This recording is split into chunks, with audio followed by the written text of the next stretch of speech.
श्री क्षेत्र सप्तशृंगीगड या ठिकाणी बुधवारी तिसऱ्या माळीला लाखोंच्या संख्येने भाविक गडावरती दाखल झाले होते। परंतु एसटी महामंडळाच्या भोंगळ कारभारामुळे भाविकांना 2 किलोमीटर पायपीट करून भगवतीच्या दर्शनाला यावे लागले।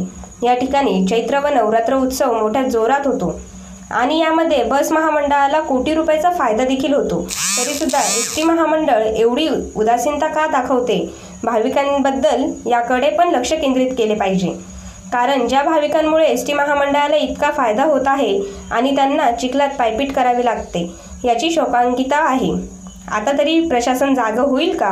येणाऱ्या भाविकांना सुख सुविधा देईल याकडे भाविकांचे आणि ग्रामस्थांचे लक्ष लागलेले आहे। नियोजन शून्य कार्यक्रम आपण बघू शकतो। 2 किलोमीटर भाविकांना पायी द्यावा लागत आहे। या ठिकाणची परिस्थिती बघू शकतो आपण, आणि महामंडळाचं चिखलाचं साम्राज्य असल्यामुळे भाविकांना पायी 2 किलोमीटर जावं लागत आहे। या ना भाऊ, बोला, तुम्हाला कोणाला काय सांगायचं सांगा, काय अडचण आहे तुम्हाला? हा भाऊ, मी तर गर्दीला आहे बरं का। राहिलच ना भाऊ, तुम्ही जत्रेत आले ना आता।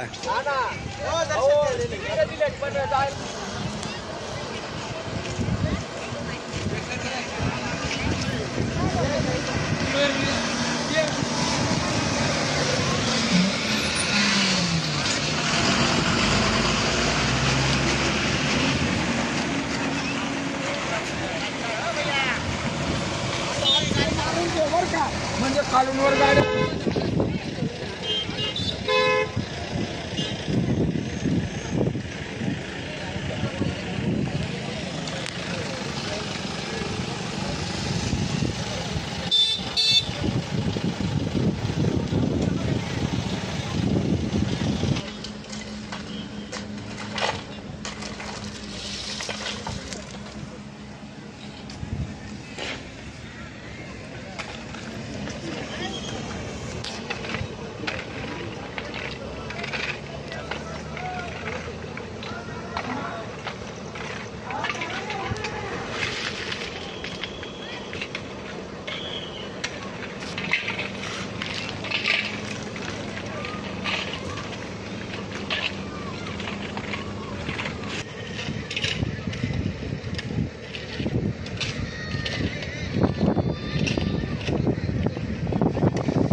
नमस्कार मित्रांनो, आपण बघू शकतो प्रशासनाच्या एक नियोजन शून्य कारभारामुळे भाविकांना अक्षरशः 2-2 किलोमीटरवरनं पायी यावं लागतंय।